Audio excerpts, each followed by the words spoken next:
Karena saya manajer yang ketiga, saya masuk di tahun 2018 awal Januari, sedangkan Rolas Cafe Jember ini berdiri di tahun 2016. Kita adalah salah satu unit usaha dari PTPN 12. Jadi PTPN 12 itu memiliki komoditi sebagai kopi, teh, coklat, dan gula. Kita bergerak di bidang itu, dan kita untuk memperkenalkan salah satu programnya PTPN 12 untuk memperkenalkan produk itu dengan kafe, supaya orang mengenal cita rasa dari kopinya kita, tehnya kita, gulanya kita, coklatnya kita. Bangunlah Rolas Cafe yang diambil, Rolas itu diambil dari angka 12-nya PTPN 12. Itu sudah berarti dari tahun 2016 sampai 2024 berapa tahun ya? 8, kurang lebih 8 tahun. Itu sudah mengalami 3 kali pergantian manajemen. Tempat ini sendiri adalah awalnya adalah rumah dinas Direktur PTPN 12. Tapi kalau kita tarik lagi ke belakang, asal muasal bangunannya ini dulu adalah rumahnya George Berni, pendiri dari PTPN 12 awal. Jadi George Berni dulu membawa komoditi awalnya tembakau jalan, akhirnya dia ambil alih sama PTPN 10. Kemudian punya tanah di daerah Gunung Ijen sana, ditanamlah kopi. Nah, dari sanalah kopi itu mulai menjadi salah satu komoditas yang sangat-sangat diminati sama kalangan masyarakat ya. Akhirnya itu sangat drastis naiknya, dan George Berni ini dipercaya oleh warga Jember sebagai salah satu pendiri kota Jember. Jadi ada ceritanya begini, di daerah perbatasan antara Jember sama Bondowoso itu ada makamnya Jamelia Berni. Nah, itu adalah istrinya George Berni dulu. Dan Jamelia Berni ini untuk memperingati salah satu pendiri, orang yang menaikkan derajatnya kota Jember saat itu di bidang tembakau sama kopi, mereka sepakat menamakan, ambil kata Jember itu dari Jamelia Berni. Itu asal usulnya dulu yang diceritakan ke saya. Diceritakan ke saya dari orang sejarah itu seperti itu. Akhirnya jadi ada namanya LOD kalau nggak salah itu, LMOD sebelumnya PTPN 12. Itu gedungnya ada di sebelah kota perwakilan itu. Itu akhirnya komoditi kita dikenal sama masyarakat. Ya, seperti tadi saya bilang, kafe ini adalah salah satu lini bisnisnya PTPN 12 yang tujuannya untuk memperkenalkan produknya kopi, teh, gula, sama coklat.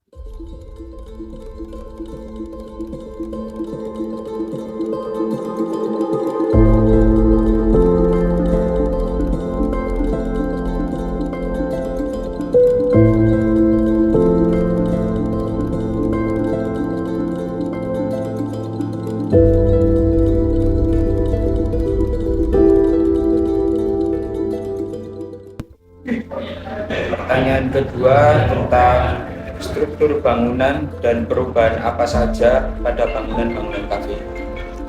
Kalau secara heritage kita tidak boleh merubah. Jadi bangunan ini memang sudah masuk ke salah satu destinasi wisata di Jember untuk rumah Belanda zaman kuno.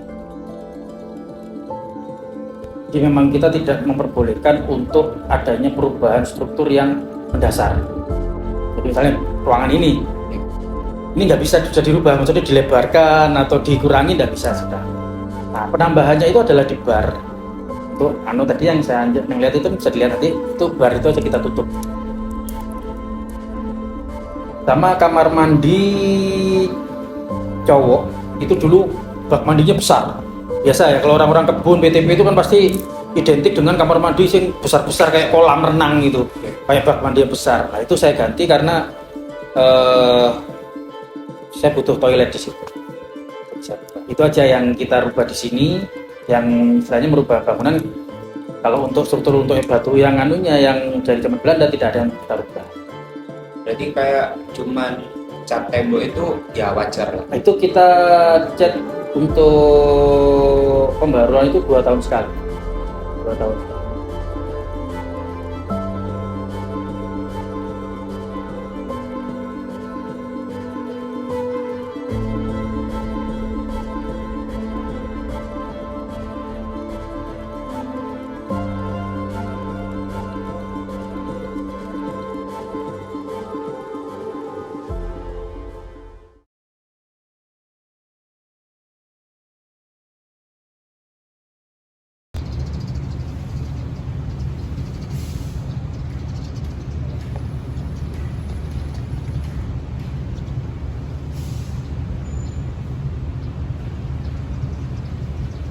Pertanyaan keempatnya itu, ini menarik nih.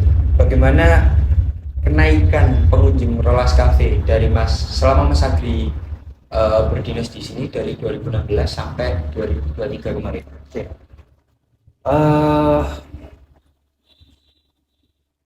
Saya jelaskan di awal ya. Di 2016 itu karena kita menjadi salah satu tempat, mungkin satu-satunya saat itu di Jember yang konsepnya rumah kuno ya. Cuman di situ kita terkendala, kita mengikuti harga dari kantor pusat. Jadi untuk segmen pasar di Jember itu menurut saya waktu itu kurang segmennya kurang banyak. Jadi lebih ke middle up-nya untuk tamu-tamunya, customer-nya. Itu terjadi selama hampir 2 tahun. Di 2018 itu kita mengalami penurunan karena mulai ada banyak persaingan.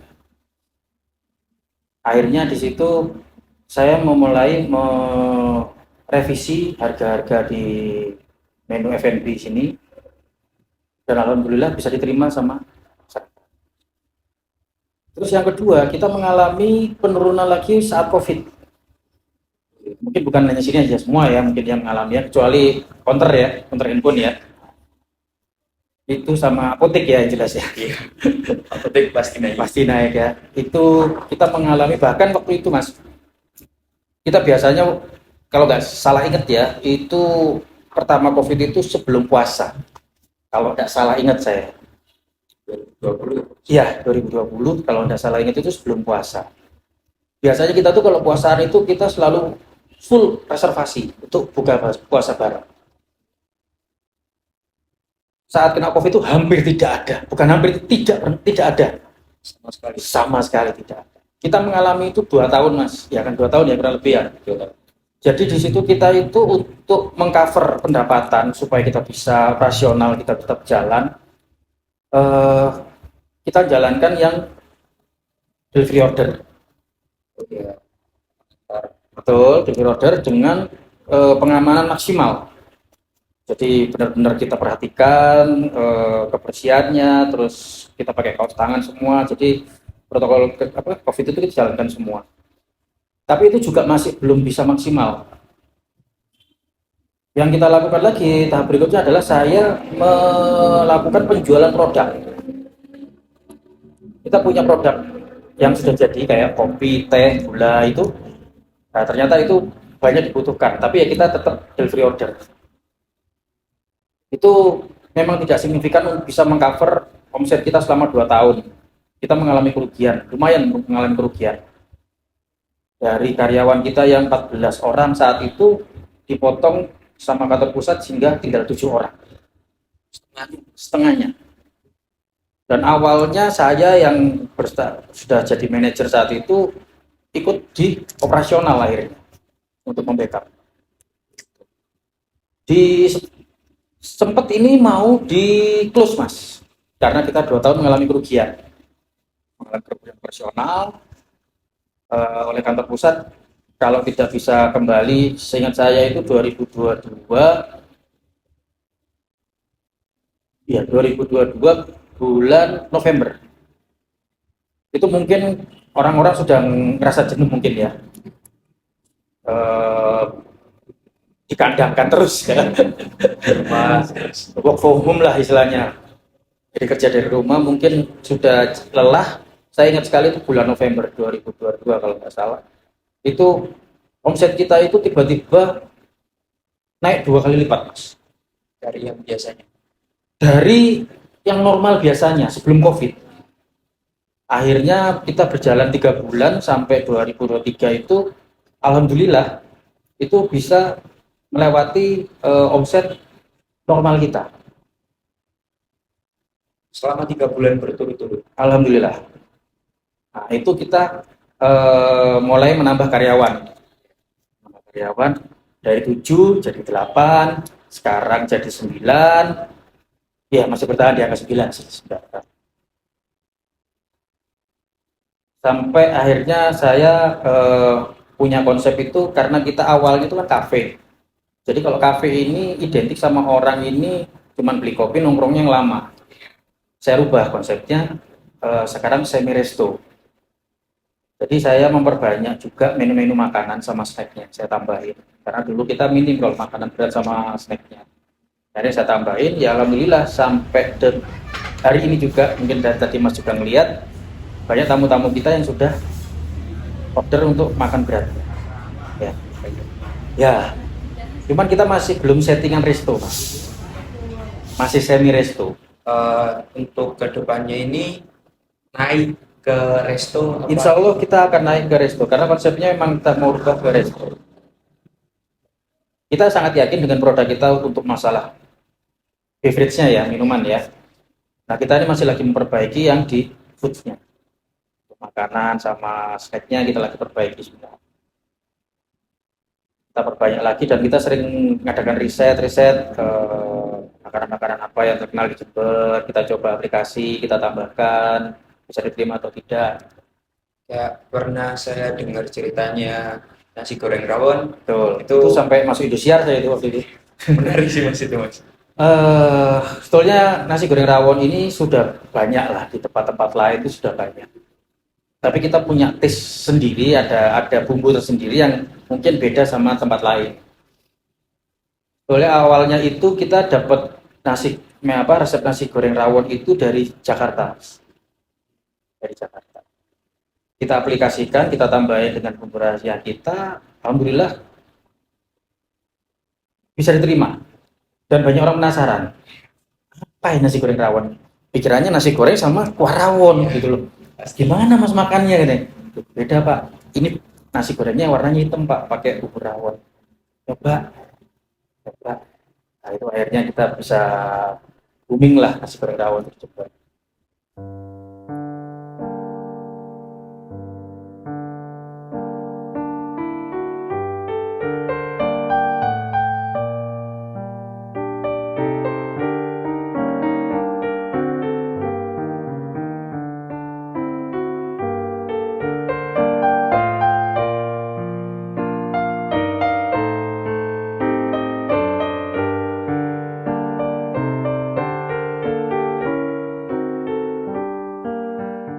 Selanjutnya kendala-kendala yang dialami selama Mas Agri menjabat. Kendala-kendala yang saya alami pribadi, yang pertama sebetulnya kita kalau misalnya merubah konsep dari kafe ke resto itu, kita paling utama kita harus poles ya, lebih mengutamakan pelayanan. Jadi harusnya ada penambahan karyawan lagi supaya pelayanan itu bisa lebih cepat.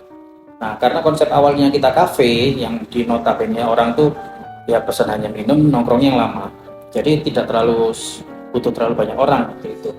Nah, sekarang dengan perubahannya kita mau kembangkan ke resto, ini kita mengalami saat ini yang saya alamin itu kita butuh penambahan karyawan. untuk mempercepatan masalah servisnya. Ada rencana ngembaliin karyawan ke angka semula lagi 14 itu tadi, atau gimana? Kalau secara offset, saya sudah mengajukan penambahan 2 orang. Sudah ada. Terus untuk apa, mau naik dari semi resto ke resto ini kan pasti banyak banget kan selain karyawan itu Banyak. yang harus dipersiapkan itu. Banyak. Jadi yang awalnya pertama itu kita termasuk saya, tapi lebih sering saya sih. Saya tuh kalau liburnya kita hari Minggu nih, tutup hari Minggu nih. Kenapa kita tutup hari Minggu? Karena di posisi hari Minggu kita ini masih kafe, bukan resto. Jadi orang-orang itu kalau orang Jember, kalau untuk cari yang resto, bukan larinya bukan ke sini, bukan pilihan utama kita. Tapi kalau buat nongkrong ngopi yang levelnya middle up, kita masih jadi pilihan utama. Tapi kalau untuk makan berat, kita masih belum, karena kita masih merubah konsep itu. Ditarik ke belakang dari tahun 2016 sampai 2023 kemarin, itu omset di hari Minggu itu yang paling sepi. Dari rata-rata Dari selama rata-rata. seminggu itu. Nah, oleh karena itu, karena kita ada pengurangan karyawan, kita nggak bisa cuma 7 orang mas ya. Kalau misalnya tak buat liburnya sip-sipan dari hari Senin, kita pasti akan tambah kewalahan.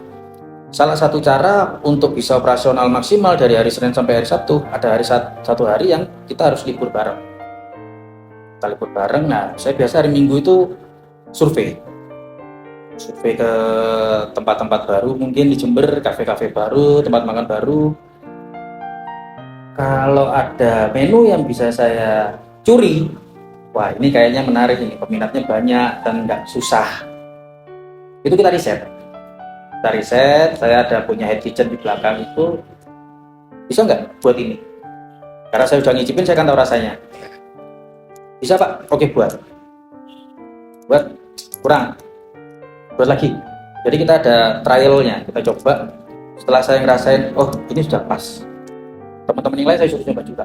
Gimana? Enak? Oke, buatkan APP-nya. Bukan. Kalau sistem yang sekarang ini lebih saya tampung dulu. Kalau dulu itu kita punya menu baru langsung ajukan kita buat. Nah kalau sekarang kita mau nganukan ke resto, ini saya tampung dulu nih. Jadi ada beberapa di handphone saya itu untuk menu yang rencananya akan kita terapkan, kita berikan ke customer, itu saya tampung dulu. Kurang lebih ada 10 untuk foodnya, ada 15 untuk beverage-nya. Itu kita tampung dulu. Oh, berarti nanti ada penambahan menu yang sangat-sangat signifikan ya mas? Banyak gitu, banyak.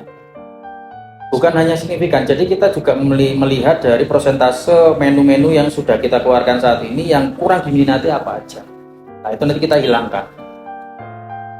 Jadi itu memperkecil untuk pembelanjaan bahan baku juga. Ya, pengeluarannya biar makin minim.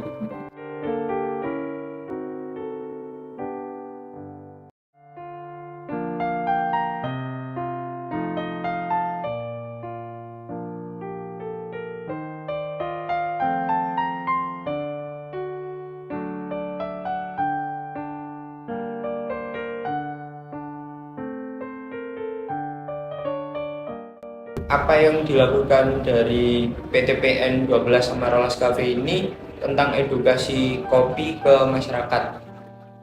Jadi gini, saya kembalikan dulu pertanyaannya ke Mas ya. Mas tahu Robusta? Tahu Arabica? Robusta rasanya apa? Agak pahit, Arabica? cenderung asam sama gurih. Oke. Banyak orang yang tidak memahami bahwa Robusta pahit, Arabica kecut.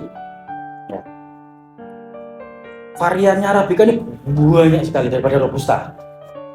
Oke, kita terima bahwa dari penjelasan itu Robusta itu pahit. Ya, Robusta punya pahit. Tapi setelah saya berkecimpung dalam dunia kopi, saya bisa menemukan Robusta yang ada asamnya juga. Jadi ternyata itu tergantung dari kultur tanahnya juga. Kita punya produk namanya kopi lanang Malangsari, ditanam di daerah Bumitir bawah itu. Guys, ini yang banyak teman-teman, terutama teman-teman yang lagi mencoba-coba bisnis cafe shop. Kenapa dulu banyak cafe shop dan tapi sekarang akhirnya tutup? Ya tadi yang seperti saya bilang, mereka hanya mementingkan margin tanpa menciptakan cita rasa yang benar-benar bisa diterima. Banyak kan di kampus? Sangat banyak, Mas. Sangat banyak. Baru buka 3 bulan, loh, wes tutup. Buka, tutup, buka, tutup. Banyak. Bisa. Nah, karena mereka, wah, pokoknya nang kampus iki pak jualnya murah meriah nota darah lah istilah gitu. Terus murah, banyak. Tapi kenikmatan kopinya itu hampir tidak ada. Jadi yang kerasa cuma manis sama susunya aja. Nah, itu yang menurut saya yang bekerja di punya dalam dunia kopi itu kurang bisa saya terima. Jadi kenapa kita nggak terlalu banyak varian kopinya? Kita masih mencoba supaya kopi kita tuh tes kopi kita tidak sampai hilang. Karena base kita itu ada, kita punya ramuan sendiri untuk house blend, house blendnya. Blend itu campuran Arabica sama Robusta. Kita punya campuran sendiri dan itu memang sudah dipatenkan dari kantor pusat. Ini yang akan dipakai untuk bahan baku kopinya kita. Nah, kenapa kita nggak bisa seperti tempat lain yang wah bikin kopi susu ini dengan berbagai macam? Karena kita beberapa kali nyoba, itu kita kehilangan tes aslinya. Kita nggak pengen sampai orang itu, cuma rasanya cuma susu, vanila, kopi, kopinya nggak kerasa.